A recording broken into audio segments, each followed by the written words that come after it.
하나님 감사합니다. 이 오후에도 또 주님 앞에 말씀으로 또 아버지 하나님 설 수 있도록 은혜 주시니 감사합니다. 말씀을 듣겠습니다. 피곤함을 물리쳐 주시고 또 우리 안에 마음과 생각이 또 성령님으로 말미암아 잘 총돈되어 들려지는 하나님의 말씀이 잘 심겨지게 하여 주시옵소서. 하나님의 말씀의 깊이를 더 많이 깨닫는 시간 되게 하시고 하나님의 뜻을 쫓아 살아가는데 부족함이 없는 저희 모두로 하나님께서 세워 주시옵소서. 예수님의 이름으로 기도드리옵나이다. 아멘. 우리는 보통 살다 보면 사람을 만나게 되잖아요. 만나면 자기소개라는 것을 하잖아요. 그렇죠? 자기소개할 때 가장 먼저 하는 것들이 보통 이름이죠. 저는 노명선입니다 라고 소개를 하거나 혹은 자신의 직업을, 자신이 하고 있는 일을 소개하기도 하고요. 때로는 이제 가족을 통해서 자기를 소개하기도 하죠. 저는 결혼을 했고 두 아이의 아빠고, 때로는 저는 이제 이러한 가정을 이루고 있습니다 하면서 소개할 수도 있죠. 자신이 관심 있는 분야를 소개하기도 하죠. 저는 이런 것에 관심이 있고 또 그렇기에 저는 이와 같은 취미생활을 하고 있습니다. 어떻게 보면 이렇게 다양한 어쩌면은 그런 우리의 자기소개를 우리는 좀 이뤄나갈 수 있습니다. 자신의 과거의 삶을 통해서도 이룰 수 있겠죠. 예전에 저는 이러한 삶을 살았습니다. 그리고 지금은 이러한 삶을 살고 있습니다. 우리는 다양한 방면으로 자기를 소개하게 됩니다. 바울도 하나님 앞에 귀한 교회 또한 선교 사역을 감당하면서 또 그 교회의 필요에 따라 하나님의 말씀을 서신이라는 형식으로 보내면서 자기 자신을 소개하는 다양한 형식들이 나옵니다. 그래서 우리가 보통 서신서라고 일컬어지는 이 하나님의 말씀, 로마서부터 우리가 쭉 하나님의 말씀을 보면 서두에 어쩌면은 자기 자신이 누구인지를 소개하면서 시작되어지는 많은 하나님의 말씀들을 접하게 됩니다. 특별히 그 가운데서 우리는 서신서 가운데 13권을 바울 서신이라고 우리가 알고 있는데요. 바울은 자기 자신을 각각의 편지를 받는 교회나 혹은 개인에게 어떻게 소개했을까라고 한번 생각해 보면 크게 좀 세 가지가 나옵니다. 하나는 뭐냐면 예수 그리스도의 종 바울, 이렇게 자기 자신을 소개하기도 하고요. 또 한편으로는 하나님의 종으로 자기 자신을 소개하기도 하고요. 또 한편으로는요, 오늘 본문 말씀에도 나온 것처럼 사도된 바울이라고도 소개합니다. 자, 여기서 퀴즈를 한번 내겠습니다. 바울의 가장 많은 자기소개는 다음 중 몇 번일까요? 1번 예수 그리스도의 종, 2번 하나님의 종, 3번 사도. 정답은 떨리죠. 괜히 잘못 말이다. 정답은 3번입니다. 13개의 서신서 중에서 바울은 자기 자신을 사도라고 표현하는 것이 압도적으로 많이 나타나져 있습니다. 그런데 이 사도라고 표현을 할 때 어쩌면은 그것에 대한 배경과 분위기들이 때로는 그렇게 심상치가 않아요. 가령 예를 들어 이런 거죠. 사도라고 자신을 표현할 때 바울은 하나님의 확증된 진리를 더욱더 확고히 하거나 아니면 자신의 사도권이 위축되어서 상대방들이 그 사도권을 인정하지 않거나 아니면 자신의 권위를 높여서 하나님의 말씀을 더욱더 그들에게 힘있게 가르쳐야 되거나 이럴 때 보통 사도라는 표현을 주로 바울이 사용합니다. 반면에 예수 그리스도의 종은요, 훨씬 더 관계가 부드러울 때 많이 씁니다. 저는 예수 그리스도의 종으로 여러분들을 섬기는 자입니다 라는, 어찌면 이 사도 바울이 예수 그리스도의 종이다라고 한 것은 훨씬 더 그들과의 관계가 좀 더 돈독했을 때 예수 그리스도의 종으로 우리가 사용하죠. 어쩌면 그런 것 같아요. 목회자로서 어쩌면 여러분들 앞에 서 있지만 저도 그런 경우들이 있죠. 여러 가지 목회자의 권위를 내세워서 성도들에게 제 자신을 드러낼 수도 있겠죠. 가령 나이가 어려서 목회자의 권위를 드러낸다든지 아니면 여러 가지 조금 더 목회의 여러 가지 힘을 좀 받기 위해서 저의 권위를 드러내면서 사용한다든지 다양하게 저의 어떤 목회자로서의 때로는 성직자로서의 권위를 드러낼 수도 있겠죠. 그러나 반면에 오히려 제가 저 자신을 더 많이 낮추고 저는 여러분들을 섬기는 하나님의 종입니다. 같이 함께 교회를 섬기는 우리는 하나님 앞에 귀한 자매고 형제고 하나됨을 가진 사람들입니다. 자기 자신을 좀 낮추는 경우들도 많이 있겠죠. 근데 바울은요, 특별히 가장 많은 자기소개가 바로 이 사도였다라는 것은 그만큼 자신의 사역이 순탄치 않았다라는 것을 우리가 많이 발견할 수 있다라는 것을 알 수 있습니다. 오늘 말씀만 보아도 자기 자신을 설명하는데 굉장히 길게 자신을 설명하고 있습니다. 1절 말씀을 보면 사람들에게서 난 것도 아니요 사람으로 말미암은 것도 아니요 오직 예수 그리스도와 그를 죽은 자 가운데서 살리신 하나님 아버지로 말미암아 사도된 바울은, 그러니까 자기의 사도됨을 설명하고 그들에게 자기 자신을 드러내는데 이렇게 많은 부연적인 설명이 필요하다라는 거예요. 그러나 친밀한 교회에서 바울은 이렇게 설명하지 않아요. 예수 그리스도의 경우 나 바울은, 아니면 그냥 나 바울은 직접 들어가거나 그러면서 그들 가운데 훨씬 더 친밀한 가운데 하나님의 말씀을 나누는데, 그렇지 않을 때는요 이렇게 자신의 사도성을 부각시키는 경우들이 종종 있다라는 겁니다. 오늘 말씀을 통해서 함께 나누려고 하는 것은, 그럼 바울의 사도됨이 오늘날 우리에게는 과연 무슨 관계가 있는가 라는 이 말씀을 좀 중심적으로 함께 살펴보려고 합니다. 그래, 바울이 사도되었고 또 12사도가 있었고, 그리고 그들은 이제 그 사역이 끝났고 이제 더 이상 사도 시대가 아닌 오늘날 우리는 저들의 사도됨과 또한 교회 안에서 신앙생활은 우리는 도대체 무슨 관계가 있는가 라는 부분을 함께 살펴보려고 하는데요. 이것을 살펴보기 위해서 우리가 한 가지 좀 이렇게 알아야 될 것은 교회의 4가지 특성에 대해서 우리가 한번 먼저 알아야 됩니다. 교회란 무엇인가 라고 할 때 우리는 교회의 다양한 정의들을 말씀을 나눕니다. 하나님 앞에 부름을 받았고 또 다시금 하나님 앞에 보냄을 받은 하나님 백성의 공동체, 보통 일반적으로 우리는 그렇게 교회를 설명을 하는데요. 이것만 가지고 우리가 교회를 온전히 알기는 어렵죠. 그렇기 때문에 이 교회만이 가지고 있는 4가지 독특한 특성이 있습니다. 그것을 모든 때로는 교회들이 인정을 하고 있고 그것을 우리는 여전히 믿고 있습니다. 그 4가지 특성이 뭐냐면, 하나는 통일성, 그 다음에 거룩성, 보편성, 그리고 마지막이 사도성입니다. 어쩌면 이 부분을 우리가 오늘 말씀과 같이 비춰보면 교회의 특성 중에 사도성이라는 이것이 붙는다면 도대체 사도된 바울, 이 사도가 무엇인지를 우리가 정확히 알고 또 교회가 그 사도성을 특성으로 가지고 있을 때 우리는 이것을 어떻게 실현하고 또 우리가 이것을 나눠야 되는지를 우리가 알 수 있게 되는 거죠. 보통 이제 교회의 이제 4가지 특성을 얘기하면 이 큰 단어에 거의 다 드러나 있습니다. 가령 예를 들어서 통일성 그러면은요, 교회는 몇 가지가 존재할까요? 답은 하나입니다. 교회는 오직 하나만이 존재합니다. 한 분 하나님, 한 분 예수 그리스도, 한 분 성령님에 의해서 정말로 온 세상에 있는 교회는 하나의 교회, 이게 바로 교회의 통일성입니다. 우리는 교회를 가리켜 예수 그리스도가 머리 되신다라고 합니다. 즉 교회의 머리는 여러 개가 될 수가 없습니다. 교회의 머리는 오직 예수 그리스도 한 분이십니다. 그렇기 때문에 교회는요 오직 하나, 통일성을 말씀하는 겁니다. 이것에 대해서는 우리 쉽게 이해할 수 있겠죠. 두 번째는요, 교회는 거룩하다라는 겁니다. 교회는 거룩해요. 질문하겠습니다. 자꾸 질문이 많아집니다. 예. 은강교회는 거룩한가요? 안 거룩한가요? 어이구, 큰일 났다. 은강교회는 예, 거룩한가요? 안 거룩한가요? 이게 자신 있게 얘기 안 하면 이제 큰일 나죠. 예, 은강교회는 거룩한가요? 안 거룩한가요? 예, 거룩합니다. 저희 은강교회는 거룩한 교회입니다. 왜냐하면 이 거룩성이라는 것을 하나님께서는 우리 사람에게 기준을 두지 않기 때문에 그렇습니다. 어떤 사람들은 그렇게 이야기합니다. 야, 너희 교회를 보니 죄 짓는 사람, 온갖 잡다한 사람, 그렇게 사회적으로 문제를 일으키는 사람, 그렇게 타락했는데 그 교회가 무슨 그렇게 거룩하냐? 그게 어떻게 거룩한 공동체가 될 수 있느냐라고 혹자들은 그렇게 말할 수 있습니다. 그런데 거룩함은요, 우리를 기반으로 세워지는 것이 아닙니다. 이 거룩함은 예수 그리스도의 피로 말미암아 거룩해지는 겁니다. 이 땅에 있는 모든 교회는 예수 그리스도의 피로 말미암아 우리는 이미 하나님이 거룩하다고 선언하셨기 때문에 교회의 두 번째 특징은 뭐예요? 거룩함입니다. 그래서 실질적으로 제가 누누이 자주 강조하는 것 중에 하나가 이 고린도 교회잖아요. 이 고린도 교회는 정말로 이거는 제가 좀 이런 말로 하면 이건 교회도 아니에요. 정말로. 예, 말도 안 되는 교회예요. 그렇죠? 고린도 교회 교인들 간에 서로 세상 법정에 가서 송사하죠. 때로는 아버지와 아들이 한 여자를 취하죠. 때로는 그들 가운데 서로 은사를 가지고 누가 더 잘났느니 맨날 싸우죠. 때로는 성찬회 때 상처받는 사람들, 때로는 어쩌면 그 상처 때문에 교회에 시험 들고 있는 수많은 사람들, 때로는 교리적으로도 너무나도 복잡하죠.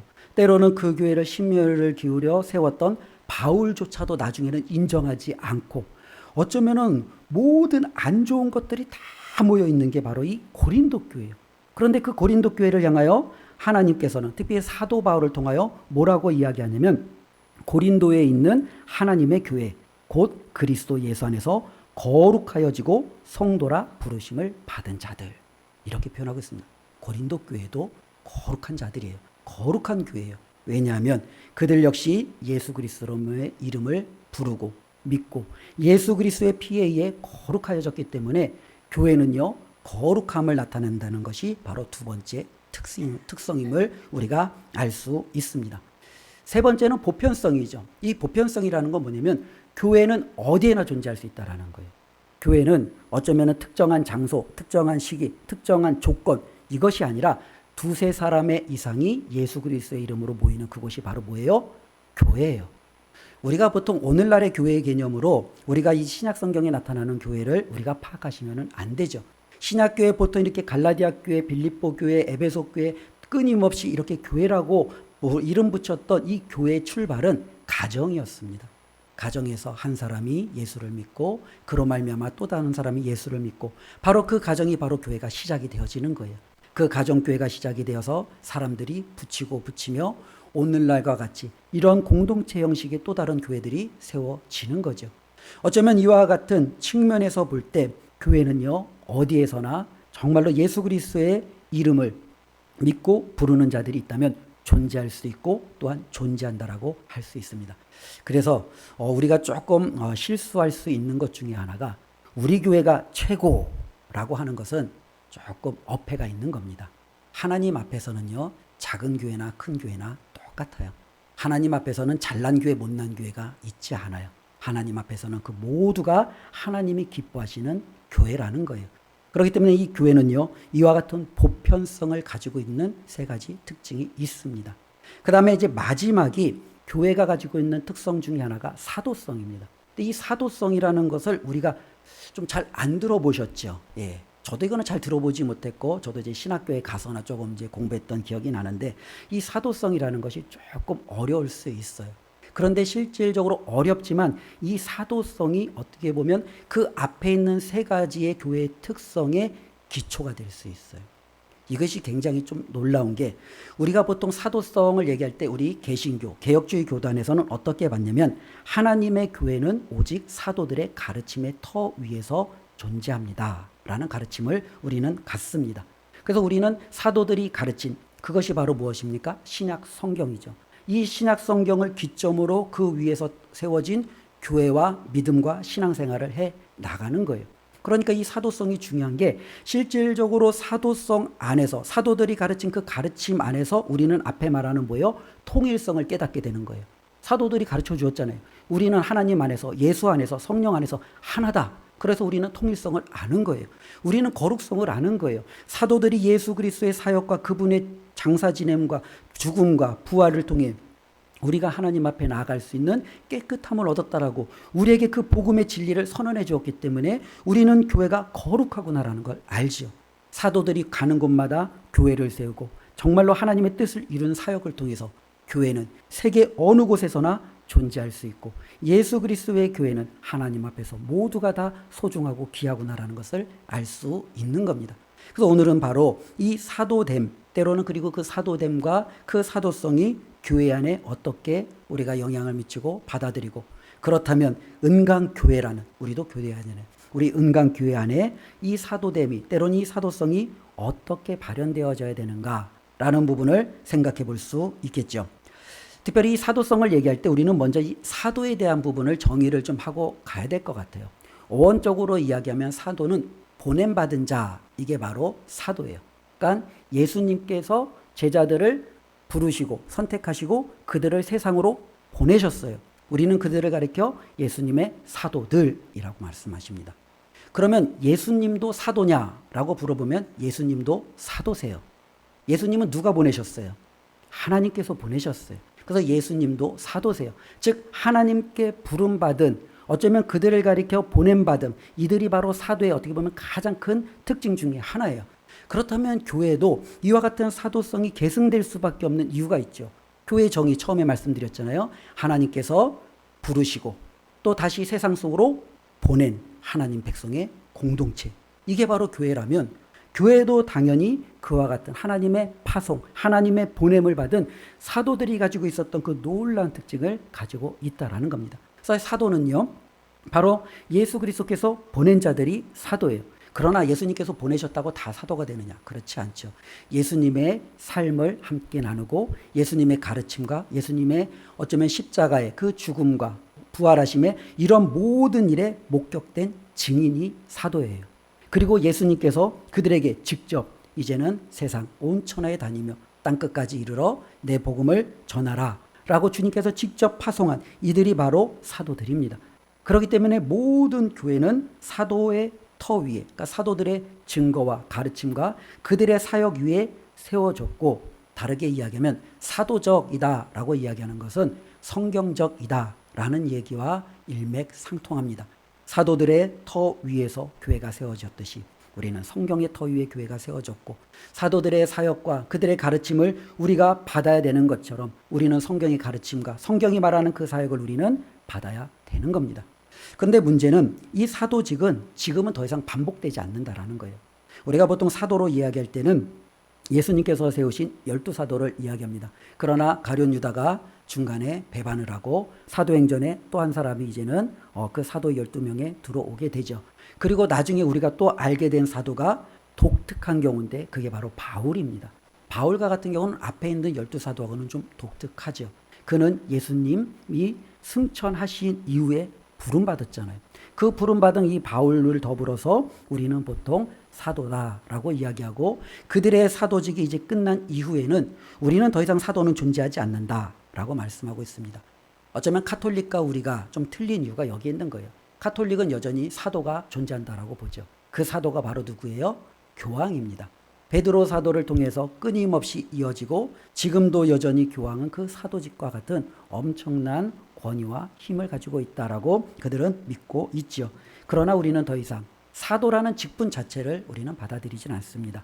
우리 개신교에서 특별히 개혁주의 신앙에서 받아들이고 있는 것은 사도들이 우리에게 남긴 교훈, 그리고 사도들이 힘써 세웠던 그 사역, 이제는 우리가 이것을 받게 된다라는 거죠. 그렇기 때문에 사도라는 직분은 없어졌지만 사도들이 행했던 그와 같은 많은 가르침과 때로는 그 사역의 역할을 우리는 어쩌면 이어받아야 돼요. 그러니까 이어받는 게 바로 뭐예요? 계승이라고 합니다. 근데 이것을 우리가 계승을 해야 되는데 이 계승을 누가 계승하느냐라는 부분이에요. 이걸 개인이 계승하느냐? 아니라는 거예요. 조금 전에 처음에 말씀드렸던 것처럼 교회의 4가지 특성을 말씀드렸잖아요. 그렇죠? 교회는 통일성, 거룩성, 보편성, 그리고 사도성이라는 특징을 가지고 있어요. 즉 교회가 사도들의 가르침과 사도들의 사역을 계승하여 우리가 이제는 그들이 행했던 그 모든 것들을 우리도 힘써 가르치고 사역하는 역할을 이 교회가 해내는 것, 이것이 바로 교회가 사도성을 계승하는 어떻게 보면 가장 큰 그림임을 우리는 깨닫게 됩니다. 특별히 이를 통해서 우리가 알 수 있는 것은, 그래서 교회가 사도성을 이제 계승한다라는 것은 우리는 사도적인 교회를 고백하는 사람들이죠. 그러니까 성경에 나오는 사도들이 고백했고 우리에게 전수해줬던 하나님의 말씀을 고백하는 사람들이라는 겁니다. 우리는 그들의 가르침의 터 위에 세워져 있습니다. 그리고 우리는 그들의 가르침의 터 위에서 성령의 전으로 그리스도의 몸으로 우리는 그렇게 인정하고 있습니다.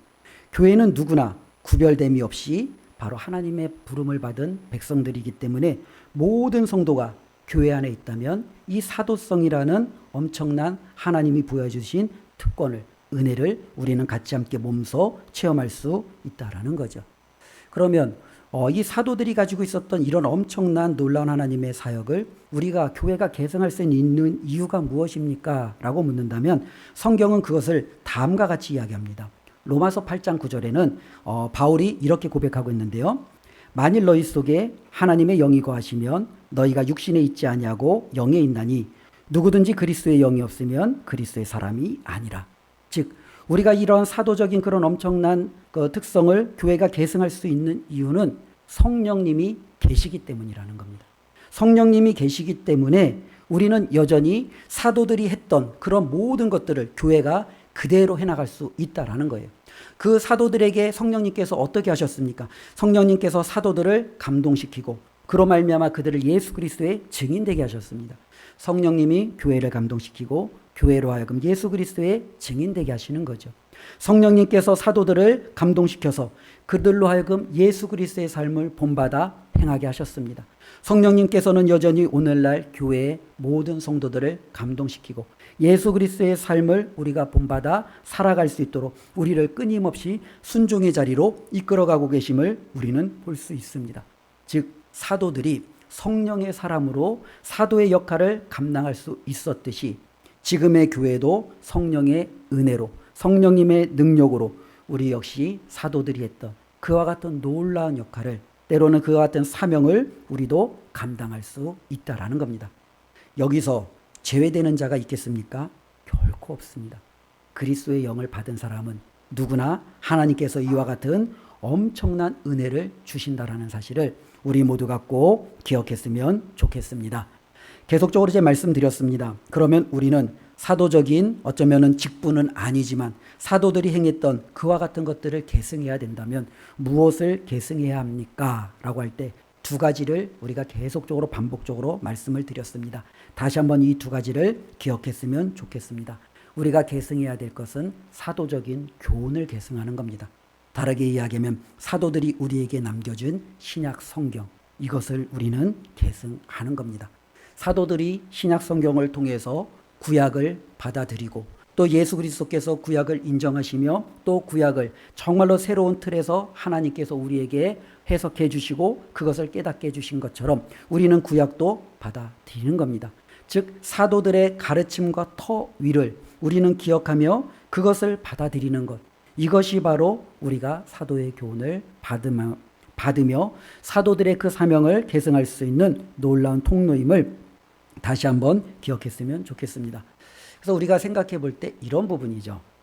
교회의 특성을 처음에 얘기하다 보니까 우리가 보통 통일성을 이야기하잖아요. 그래서 온 세상의 교회는 뭐예요? 하나다라고 이야기합니다. 보통 여러분들이 WCC 운동을 좀 많이 들어보셨을 거예요. 그렇죠? WCC가 보통 교회 일치 운동을 이야기하잖아요. 교회가 다시금 하나 돼야 된다. 우리가 예수 그리스도 안에서 하나 돼야 된다. 어떻게 보면 이 거창한 틀에서 보면 이것이 맞는 것 같아요. 카톨릭도 맞는 것 같지요. 카톨릭도 어쩌면은 로마의 그 카톨릭 그 베드로 성당 안에서 교황을 중심으로 세계에 흩어져 있는 모든 교회는 하나다라고 이것이 좀 맞는 것 같아요. 그렇죠? 그래서 우리는 보통 교회의 하나됨을 교회의 어떤 제도라든지 아니면 여러 가지 정신 이런 것들을 통해서 그 하나됨을 우리는 이루어 가려고 하는 거죠. 그러나 사도성에 근거한다면 교회의 하나됨은 그것을 통해서 이루어지는 것이 아닙니다. 교회의 하나됨은 무엇을 통해서 이루어지는 겁니까? 사도들의 가르침을 모든 교회가 계승함으로써 이루어지는 거예요. 하나님의 말씀을 모든 교회가 받아들임으로 모든 교회는 그 말씀 안에서 하나가 되어지는 거예요. 우리가 하나님의 말씀을 있는 그대로 성령님의 능력으로 받아들이고 또 다른 교회도 하나님의 이 말씀을 성령님의 능력으로 있는 그대로 순종하며 받아들일 때 교회 자체의 정치적인 때로는 관심사 여러 가지 많은 환경들 다를 수 있어요. 그러나 우리는 사도의 가르침 안에 우리 이 모든 교회는 하나됨을 이루었다라고 말씀드릴 수 있는 겁니다. 그렇기 때문에 우리가 꼭 기억해야 될 것은 우리가 교회의 하나됨 때로는 교회의 일치 이런 모든 것들이 중요하고 이것을 이루어야 되는 것을 알지만 그것을 이루는 것은 바로 사도들이 우리에게 전수해준 이 하나님의 말씀을 우리가 계승함으로 이루어진다라는 이 사실을 꼭 기억하시고 다른 무엇보다도 하나님의 말씀을 우선순위에 두고 살아내는 우리 모든 성도님들 또 우리 은강교회가 되기를 주님의 이름으로 축원을 드립니다. 그렇기 때문에 어쩌면 우리 교회의 표가 그거죠. 이 표 말고요. 원래 쭉 지워지는 표가 그렇죠? 저는 그래서 교회 그 표를 암송하기 위해서 처음에 그 앞에만 땄어요. 그래서 수전실 그러니까 진리수호 진리실천, 진리전도, 진리실천. 그래서 제가 처음에 이렇게 수전식 그렇게 썼는데 어쩌면 우리 교회가 바로 이것을 붙드는 이유가 여기 있는 거예요. 진리를 붙드는 게 여기 있는 거예요. 진리를 지켜야 되는 것, 진리를 우리가 전파해야 되고 그 진리를 실천해야 하는 이유가 여기 있는 겁니다. 그게 바로 사도들이 우리에게 증거해 준 가장 핵심이기 때문에 그렇습니다. 이것을 이루는 것이 바로 사도성을 계승하는 하나님의 교회임을 깨달아 우리 은강교회는 정말로 하나님이 우리 은강교회에 부여하신 모든 소명을 사명을 다하는 날까지 이 사도적인 가르침을 더욱더 힘써 지키는 우리 성도님들이 되었으면 좋겠습니다. 그래서 한 가지 좀 권면하고 싶은 것은요. 우리 성도님들이 하나님의 말씀을 좀 많이 아셔야 돼요. 많이 아셔야 돼요. 이 하나님의 말씀을 우리가 그냥 겉핥기로 때로는 그냥 대충 아는 게 아니라 우리가 이 말씀을 많이 깊이 묵상하시고 상고하시고 때로는 이것이 진짜 그런가 비교도 해보시고 그래서 하나님의 말씀을 자기의 것으로 많이 받으셔야 됩니다. 제가 저희 교회 가운데 이제 보통 이제 몇 분은 제가 좀 알고 있어요. 말씀을 많이 연구하시는 분들이 계시더라고요. 그래서 저기 제가 신방을 이제 목사님 따라 몇 번 갔잖아요. 이따만한 막 신학책이 있는 거예요. 막 이따만한 신학책도 있고 저도 못 보던 뭐 책들도 이제 막 있고 그러면서 그런 분들에게 제가 이제 몇 군데를 봤는데 예, 열심히 읽으시고 열심히 연구하셔서 하나님의 말씀을 누구보다도 잘 분별해내시는 그와 같은 실력을 우리 교회 한 사람 한 사람이 갖추셔야 돼요. 만일 갖추지 못하면 우리는 이 세상 속에서 때로는 다른 사람들의 잘못된 가르침에 귀가 자꾸 얇아서 자꾸 넘어가는 거예요. 그게 그런가 하고 끌려가는 거예요. 그렇지 않죠. 하나님이 우리에게 주신 말씀 아닙니까? 누구나 펼쳐볼 수 있는 말씀 아닙니까? 누구나 읽고 연구할 수 있는 말씀 아닙니까? 여러분께서 이 말씀을 읽고 연구하시면 걱정할 게 없습니다. 모든 사람에게 임하신 우리 성령님께서 여러분들이 읽을 때 깨닫게 하시고 감동을 주시고 그 말씀대로 실천할 수 있는 능력도 주실 줄로 믿습니다. 우리 안에 있는 성령님을 통해서 이 말씀을 더 많이 가까이 하시는 우리 성도님이 되어 사도적인 교훈을 계승하는 저희 은강교회가 되시기를 다시 한번 축원을 드립니다. 두 번째는 사도들이 했던 사역을 계승하는 거예요. 이 사도들이 했던 사역은 뭐냐? 많은 것들이 있지만 한 가지만 딱 꼽으라고 한다면 예수님께서 마가복음 16장 15절 때로는 마태복음 28장 또 사도행전 1장에 말씀하셨던 것처럼 온 천하에 다니며 만민에게 복음을 전하라 라는 이 말씀을 사도들은요 죽는 순간까지 감당하였습니다. 그래서 그들은 처음에는 예루살렘에서 시작했지만 그것이 확장되어 사마리아로 조금 더 확장되어 온 유대로 조금 더 확장되어 이제는 땅끝까지 이르러 주님의 귀한 복음을 증거했지요. 이것이 바로 사도적인 어쩌면 사역을 계승하는 교회가 그 사도성을 가졌다라고 말씀하고 있는 겁니다. 이 땅에 있는 모든 교회가 저마다 여러 가지 목적을 가지고 살아갑니다. 구제와 때로는 여러 가지 사회의 이득을 위해서 때로는 약자들을 돕기 위해서 그런 모든 사역도 중요합니다. 그러나 교회의 본질적인 사역은 하나님께서 사도들에게 맡겨주셨던 이 복음의 사역을 계승하는 것 이것이 더욱더 중요한 사역이고 이 사역의 토대 위에 우리는 구제도 하고 섬김도 하고 다른 사람을 돌봄도 하는 이런 것들이 격가지로 뻗어져야 되지 다른 것들이 주가 되고 때로는 주님께서 우리에게 사도들에게 맡기셨던 이 사명이 주변으로 밀려가서는 결코 안 된다라는 겁니다. 그런 의미에서 우리 모두가 하나님 앞에 이 사명을 잘 감당했으면 좋겠습니다. 또 마침 오늘 또 저희 주일에 또 중국에서 사역하시는 우리 선교사님 가정 또 귀하게 오셨는데 우리 선교사님들을 위해서 많이 기도해 주십시오. 하나님이 그 기도를 선교사님들을 통해서 이루어 주실 뿐만 아니라 그 기도에 우리가 하나님의 또한 축복의 통로가 될 줄로 믿습니다. 때로는 우리가 그 선교사님들을 위해서 후원하고 기도하고 또 우리가 정말로 사랑을 나누는 이 모든 것들이 하나님은요 저와 여러분들이 선교 사역을 하는 것으로 간주해 주시겠다라고 말씀하시지 않으셨습니까?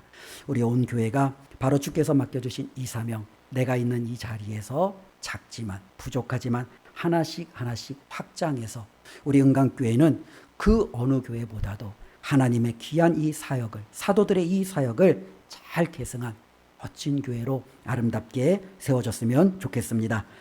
특별히 바울이 1절에 다음과 같이 말씀합니다. 아까 전에 읽었는데요. 우리 다시 한번 읽어보겠습니다. 사람들에게서 난 것도 아니요 사람으로 말미암은 것도 아니요 오직 예수 그리스도와 그를 죽은 자 가운데서 살리신 하나님 아버지로 말미암아 사도된 바울은 이 말씀은 이거죠. 바울의 자신의 사도됨은 사람들에게서 난 것도 아니고 사람이 만들어준 것도 아니고 오직 예수님과 하나님께로부터 났다라는 거예요. 근데 이 사도됨을 만일 우리가 교회가 계승한다면 우리 교회도 이렇게 고백할 수 있을 것 같습니다. 우리 은강교회가 교회됨은 사람들에게서 난 것도 아니요 사람으로 말미암은 것도 아니요 오직 예수 그리스도와 그를 죽은 자 가운데서 살리신 하나님 아버지로 말미암아 은강교회 된 것은 우리가 이렇게 설명할 수 있죠. 우리 은강교회는 하나님께서 이렇게 세우셨고 또 이 땅에 있는 예수 그리스도를 주로 고백하는 모든 교회 역시 하나님께서 그렇게 세워주셨습니다. 하나님께서 바로 우리에게 주신 이 은혜를 더욱더 힘써 지키고 실천하고 증거하여 하나님 앞에 귀하게 쓰임받는 우리 모든 성도들의 삶이 되시기를 주님의 이름으로 축원드립니다. 기도하겠습니다. 하나님 감사합니다. 오늘도 하나님의 말씀을 통해서 교회가 어떠한 곳인지, 교회의 특성은 무엇인지 살펴보았습니다. 바울은 자신의 사도됨을 늘 감사하며 하나님 앞에 그 사도로서의 사명을 넉넉히 감당하였습니다. 하나님, 교회가 사도들의 가르침과 사도들의 사역 가운데 이렇게 온전히 세워졌는데 우리는 그 사도들의 가르침을 제대로 지키고 실천하고 있는지요? 사도들이 행했던 그 사역을 우리는 함께 힘써 행하며 아버지 하나님 앞에 온전히 세워져 가고 있는지요? 다시 한번 말씀을 통해서 돌아보게 해주시니 감사합니다. 우리 은강교회는 하나님께서 주신 사도의 가르침 위에 사도들이 정말로 행했던 그 사역 위에 세워졌사오니 그 사도의 아버지 하나님 사역을 잘 계승하여 하나님 앞에 영광 돌려드리는 교회 공동체가 되도록 축복하여 주시옵소서. 예수님의 이름으로 기도드리옵나이다. 아멘.